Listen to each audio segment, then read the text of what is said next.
तर फ्रेंड या व्हिडिओमध्ये आपण बघणार आहे सेन्सेक्स ॲनालिसिस. सेन्सेक्समध्ये आपण कशाप्रकारे ट्रेड प्लॅन करू शकतो. उद्या सेन्सेक्सची एक्सपायरी आहे, तर एक्सपायरीच्या दिवशी सेन्सेक्समध्ये कशाप्रकारे आपण ट्रेड प्लॅन करू शकतो, त्या गोष्टी आपण या व्हिडिओमध्ये बघायचा प्रयत्न करणार आहे. व्हिडिओ ओनली फॉर एज्युकेशन पर्पजसाठी आहे. कुठल्याही प्रकारे बाय किंवा सेल रिकमेंडेशन बिलकुल पण नाही आहे. तर आपण स्टार्ट करूया. जर का आपण आजच्या दिवशी बघायला गेलो तर सेन्सेक्समध्ये मार्केट कालच्यापेक्षा आज गॅप अप ओपन झाला होता.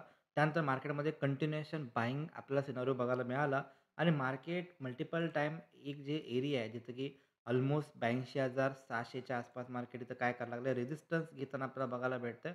मार्केटनं त्याच्या आधी मार्केट ऑलमोस्ट 10 तारखेच्या आसपास एकदा रेझिस्टन्स घेतला होता.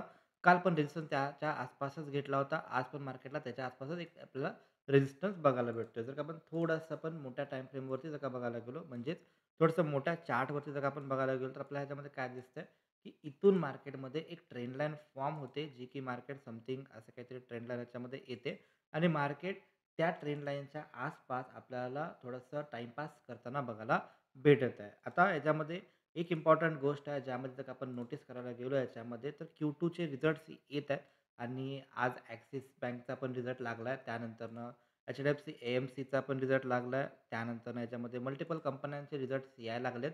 तर निफ्टी 50 मधले जे पण कॉम्पोनंट असतील त्यांचे रिझल्ट अपकमिंग वीकमध्ये आहे.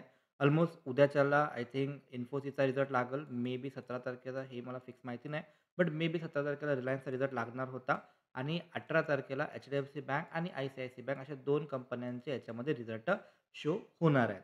तर ओव्हरऑल जर का बघायला गेलो तर इव्हेंटचे डेज आहेत. इव्हेंट असल्यामुळं मार्केटमध्ये जास्त बिफोर इव्हेंट आत्तापर्यंतची हिस्ट्री आहे, की जोपर्यंत इव्हेंट आहेत तोपर्यंत मार्केटमध्ये जास्त परफॉर्मन्स आपल्याला बघायला नाही भेटत आहे. त्यानंतर जास्त इव्हेंट निघून जाईल, त्यानंतरनं मार्केटमध्ये क्लिअर डायरेक्शन बघायला भेटेल. इफ जर का बघायला गेलो आपल्याला तर 21 तारखेच्या आसपास आपल्याला मंडे आय थिंक आहे आणि त्या टायमिंगला एक एक्सपायरी आहे निफ्टीची आणि आय थिंक 22 तारखेला बहुतेक पाडवा असेल मे बी. ओके, बघायला पाहिजे. सॉरी, 21 तारखेला नाही, 20 तारखेला मंडे आहे. 21 तारखेला मे बी मार्केट आपलं चालू आहे दुपारी. तर काल पाडवा लक्ष्मीपूजन त्या दिवशी आहे बहुतेक, मला माहीत नाही. बट त्या दिवशी जर का लक्ष्मीपूजन असेल तर त्या दिवशी आपलं मुहूर्त ट्रेडिंग आहे आणि बहुतेक दुपारी ट्रेडिंग आहे ते आणि 1 हॉवरसाठी ते ओपन असते. बट एक्सपायरी आहे 20 तारखेच्या आसपास निफ्टीची. आता इथं बघायला गेलं तर इथं आपलं 16 तारीख, 17 तारीख आणि 18 तारीख 3 दिवस कंटिन्यू बॅक टू बॅक एकदम स्ट्राँगेस्ट कंपन्या ज्या आहेत, इन्फोसिस आहे, आय-सी-आय-सी बँक आहे, रिलायन्स आहे, एच-डी-एफ-सी बँक आहे. तर ह्या सगळ्यांचे इथे रिझल्ट्स येत आहेत. तर इव्हेंटच्या आधी मला असं वाटतं, की मार्केट थोडंसं आपल्याला कन्फ्युजन कंडिशनमध्ये राहायचा प्रयत्न राहू शकत आहे. जर का इव्हेंटच्या आधी मार्केटमध्ये चांगल्या प्रकारे मोमेंटम भेटला, देन इव्हेंट नंतर प्रोबॅबिलिटी आहे, की मार्केट त्याला प्राइसिंग केलं असेल, तर मल्टिपल गोष्टी आहेत. तर सध्या तरी इव्हेंटच्या आधी थोडंसं कमी क्वांटिटीमध्ये काम केलेलं कधी पण बेटर राहील. जे पण नवीन ट्रेडिंग करत आहेत, पहिल्यांदा ट्रेडिंग करत असेल, तर इव्हेंटच्या आधी शक्यतो ट्रेड न केलेलं बरं राहतं. Because no trade always profit असते. तर हे पण आपल्याला समजलं पाहिजे. तर इथपर्यंत जर का तुम्हाला समजलं असेल, तर नो प्रॉब्लेम. आता आपण येऊया याच्यामध्ये कशाप्रकारे आपण ट्रेड प्लॅन करू शकतो. जर का आतापर्यंतची हिस्ट्री बघायला गेला तुम्ही, तर ज्यावेळी पण लक्ष्मीपूजन असते, मुहूर्त ट्रेडिंग ज्यावेळी पण असते, तर मुहूर्त ट्रेडिंगच्या दिवशी हायेस्ट चान्स असते, की मार्केट एक पॉझिटिव्ह डायरेक्शनला ओपन होत असतं. May be gap up open होईल, मे बी फ्लॅट ओपन होऊन अपसाईडला जाईल. बट मुहूर्त ट्रेडिंगच्या दिवशी मार्केट पॉझिटिव्ह असू शकते. मे बी दिवाळी आहे, दिवाळीच्या आधी थोडंसं आउटलुक थोडंसं पॉझिटिव्ह राहायचा प्रयत्न दाखवू शकतो एखाद्या वेळेस. फक्त मार्केटसाठी जो स्ट्राँगेस्ट सप्लाय एरिया आहे सध्या शॉर्ट टर्ममध्ये, तो या ठिकाणी यायला लागला आहे, जो की अल्मोस्ट हा एक एरिया आहे, जो की पूर्णच्या पूर्ण एक स्ट्राँग सप्लाय एरिया आहे. जो एरिया यायला लागला आहे 82,800 पासून 83,000च्या आसपास, 83,100च्या आसपास. तर इकडं मार्केटसाठी थोडंसं अवघड प्रॉब्लेम आहे. बट एकदा काय इथं जर का आपण बघायला गेलो, तर हा जो रेझिस्टन्स आहे, इथं मार्केटनं पहिल्यांदा रेझिस्टन्स घेतला.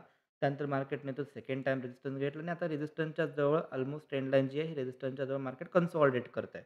तर कन्सॉलिडेशन नंतरनं जर का ब्रेकआउट आला आणि हा रिट्रेस होऊन जर का अपसाईडला गेला, देन एक पॉझिटिव्ह सिनारिओ ह्याच्यामध्ये बघायचे चान्सेस खूप जास्त आहेत. त्यासाठी Q2चे जे रिझल्ट्स आहेत, त्याच्यावरती फोकस असणं गरजेचं आहे. ॲक्सिस बँकचा रिझल्ट न्यूट्रल लागला आहे असं बोलू शकतो मी. थोडंसं प्रॉफिट फॉल झाला आहे. त्यानंतरनं त्यांचा एन-पी-ए कमी, म्हणजे ते चांगलं झालं. एन-पी-ए चांगले आहेत. ओके, कमी आहेत म्हणजे चांगले आहेत. तर प्रोव्हिजन जास्त करून ठेवलं. तर आय-सी-आय-सी, एच-डी-एफ-सी बँकचा रिझल्ट कसा येणार, रिलायन्सचा रिझल्ट कसा येणार, ह्याच्यावर सगळ्यांचा फोकस असणार. जर का त्या त्या कंपन्यांचे रिझल्ट जर का ॲग्रेसिव्ह चांगले आले, ओके, तर ह्याच्यामध्ये एक चांगल्या प्रकारे प्राईस ॲक्शन बनलं आहे. इथं जर का आपण बघायला गेलो खूप दिवसापासून मार्केट ह्या आपल्या चॅनलमध्ये, ट्रायंगलमध्ये आहे आणि ह्याच्यावरती जर का सस्टेन राहायचं असेल तर रिझल्ट चांगले येणे गरजेचं आहे किंवा मॅनेजमेंटकडून कॉमेंट्री चांगल्या प्रकारे येणे गरजेचं आहे किंवा ट्रम्प तात्या काही मध्येच पचकले नाही पाहिजेत. ओके. तर ह्या सगळ्या गोष्टी आहेत. जर का सगळं स्टेबल झालं बिकॉज इन्फ्लेशन कमी आलं, त्यानंतरनं जी-एस-टी कमी केला आहे, दिवाळी आहे, सण आहे. तर त्याच्यामुळं बाकीच्या ठिकाणी चांगल्या प्रकारे मोमेंटम आपल्याला स्टॉकमध्ये बघायला भेटते. फक्त इंडेक्समध्ये चांगली मोमेंटम यायसाठी एवढे रिझन्स आहेत. ओके. बघू आपण कशाप्रकारे ह्याच्यामध्ये ट्रेड प्लॅन करू शकतो. जर का आपण इंट्रा डेमध्ये बघायला गेलो, इंट्रा डेमध्ये कशाप्रकारे आपण काम करू शकतो, त्यासाठी येऊया आपण थोडंसं स्मॉलर टाईम फ्रेमला. आता स्मॉलर टाईम फ्रेमला जर का ह्याच्यामध्ये आलो आपण, तर इथं आपल्याला काय बघायचं आहे, इथं आपल्याला बघायचं आहे की मार्केट कशाप्रकारे बिहेवियर दाखवत आहे. तर लास्ट काही दिवसापासून जसं की आपण ह्या महिन्यात ज्यावेळी स्टार्ट केला ऑक्टोबर महिना, तर त्याच वेळी मी डिस्कस पण केलं होतं की ऑक्टोबर महिना ह्याच्यामध्ये आपल्याला रिझल्ट्स येणार आहेत, क्वार्टरचे रिझल्ट्स येणार आहेत. त्याच्यामुळं हा जो महिना आहे ह्याच्यामध्ये जास्त मोठी मूव्हमेंट अपसाईडला किंवा मोठी मूव्हमेंट डाउनसाईडला होईल असं मला एक्स्पेक्टेड होत नाही. जोपर्यंत का रिझल्ट नाही येत आहे. रिझल्ट आल्यानंतरनं एक चान्स वेगळं आहे. बट रिझल्ट येऊस तोपर्यंत मार्केट साइडवेज जाऊ शकते. जसं की तुम्ही इथून बघता हा ऑक्टोबर महिना इथून स्टार्ट झाला. इथून इथपर्यंत एक मार्केटनं मूव्हमेंट दाखवली अल्मोस्ट या ठिकाणी. त्यानंतरनं अल्मोस्ट मार्केट एका रेंजमध्ये पूर्णच्या पूर्ण गेलेलं आहे. ओके. आता रिझल्ट आल्यानंतरनं कशाप्रकारे बिहेवियर दाखवेल तो अलग पार्ट राहू शकतो. आता ह्याच्यामध्ये जर का बघायला गेलो मार्केट हा जो रेझिस्टन्स आहे रेझिस्टन्सच्या जवळ इथं हॉल्ट केला. त्यानंतरनं गॅप डाऊन झाला बिकॉज त्याच्यामध्ये न्यूज पण होत्या. त्यानंतरनं इथून मार्केटमध्ये एक रिव्हर्सल आपल्याला बघायला भेटलं. त्यानंतरनं ह्याच रेझिस्टन्सच्या जवळ मार्केट हॉल्ट करताना बघायला भेटते. आता इथं जर का आपण बघायला गेलो, इथं आपल्याला अजून एक सिनारिओ बघावा लागेल. त्याला आपण बोलतो इंडिया विक्स. इंडिया विक्स काय करतंय? जर का आपण थोडंसं इंडिया विक्स बघायला गेलो, इंडिया विक्स निगेटिव्ह आहे. ओके. ज्यावेळी पण हा सिनारिओ राहू शकतोय. एक बोनस सांगतो तुम्हाला, की ज्यावेळी पण मार्केट पॉझिटिव्ह असतंय आणि इंडिया विक्स निगेटिव्ह असतोय, तर एक्स्पेक्टेड आहे, की मार्केटमध्ये जास्त व्होलॅटिलिटी नाही आहे. मार्केटमध्ये जास्त वातावरण शांत आहे. तर प्रोबॅबिलिटी असते जास्तीत जास्त, की पॉझिटिव्ह राहायचे चान्सेस खूप जास्त असते. ओके. ऑब्झर्व्ह करू शकता तुम्ही कशाप्रकारे याच्यामध्ये मोमेंटम राहू शकतात. आता इथून जर का बघायला गेलो, आपल्याला जर का ट्रेड करायचा असेल, उद्या एक्सपायरी पण आहे. एक्सपायरीच्या आधी मार्केट थोडंसं फ्लॅट कन्सॉलिडेशन गेलं आहे. जर का फ्लॅट उघडलं, इथं कन्सॉलिडेशन मारलं आणि ही जी ट्रेंड लाईन आहे आणि ही जी ब्लॅक लाईन आहे, याच्यावरती जर का सस्टेन राहिलं, तर माझ्यासाठी ह्याच्यामध्ये एक पॉझिटिव्ह सेंटिमेंट राहू शकते. ओके. बट हे डिपेंड करते मार्केट कसं बिहेवियर दाखवते. मार्केट सस्टेन राहते का नाही राहत आहे. बिकॉज जर का मार्केट सस्टेन राहिला, तर याच्यामध्ये इथपर्यंत एक चान्स चांगल्या प्रकारे आपल्याला बघायला भेटतो. अल्मोस्ट ह्याच्यामध्ये ही जी रॅली आहे, हे जे पॉइंट आहेत ना, अल्मोस्ट समथिंग 200 पॉइंट तरी ह्याच्यामध्ये कुठेच गेले नाही आहेत. चांगल्या प्रकारे अपॉर्च्युनिटी बनते. सेकंड सिनारिओ हा राहतो, की ह्याच्यामध्ये जर का मार्केट हा जो आपला झोन आहे, ह्याच्यामध्ये जर का मार्केट आला आणि इथं कुठल्या प्रकारे निगेटिव्ह प्राईस ॲक्शन बघायला भेटलं, तर व्हेरी लाईकली ह्याच्यामध्ये एक डाउनसाइडचं एक्स्पेक्टेशन माझ्यासाठी असू शकतं, जर ह्याच्यामध्ये निगेटिव्ह पॅटर्न बनला तर. जर का ह्याच्यामध्ये निगेटिव्ह पॅटर्नच नाही बनला, देन अव्हॉइड केलेलं कधी पण बेटर राहू शकतं. ह्याच्यामध्ये 2 गोष्टी आहेत. एक तर निगेटिव्ह पॅटर्न बनून साइडवेज जर का गेला, साइडवेज जाऊ शकतो किंवा डाउन साइड येऊ शकतो. दोन्हीपैकी एखाद वेळेस एक काहीतरी व्हायचे चान्सेस खूप जास्त आहेत. ओके. तर मॉर्निंगला याच्यामध्ये जर का प्लॅन करायचा असेल तर सिंपल आहे, की जोपर्यंत का हा जी रेंज आहे, ह्या रेंजमध्ये जोपर्यंत का मार्केट आहे वेट करू. एकतर ह्याच्यावरती किंवा ह्याच्या खाली आपल्याला चान्स भेटेल. ह्याच्या खाली जर का आला, then dip on buy planning करू शकतो आपण. ह्याच्यामध्ये थोडंसं आपण मल्टिपल टाईम फ्रेम जर का बघायला गेलो, तर सिंपल इथंच दिसते आपल्याला.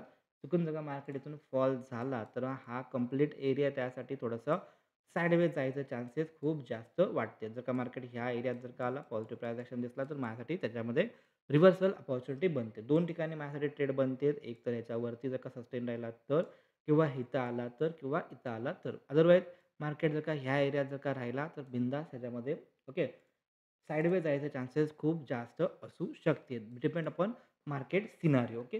तर जर का सपोज तुम्हाला व्हिडिओ जर का आवडला असेल, काहीतरी लर्निंग गोष्ट शिकायला भेटली असेल, तर डेफिनेटली लाईक आणि शेअर करायला विसरू नका. भेटू आपण नेक्स्ट व्हिडिओमध्ये. तोपर्यंत जय हिंद, जय महाराष्ट्र.